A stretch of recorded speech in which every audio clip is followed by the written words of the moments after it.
बिस्मिल्लाहिर्रहमानिर्रहीम। अस्सलाम वालेकुम students, welcome to my channel conceptual lectures by MSH. आज के इस वीडियो में सरगोदा यूनिवर्सिटी में पॉलिटिकल साइंस पार्ट 2 का पेपर फेडरलिज्म पाकिस्तान आप लोगों के साथ शेयर किया जाएगा।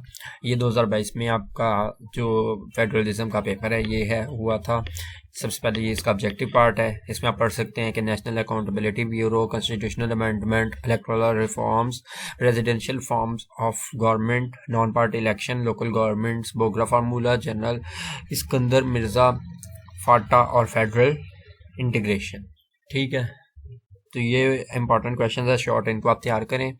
इसी तरह ये सब्जेक्टिव पोर्शन है जिसमें discuss the models of federalism in detail, explain in detail the evolution of federalism in Pakistan, critically analyze one unit scheme and its effect on Pakistani state, what are main features of 18 amendment, discuss in detail how council of common interest work, critically analyze its success, what are the advantages and disadvantages of federal system।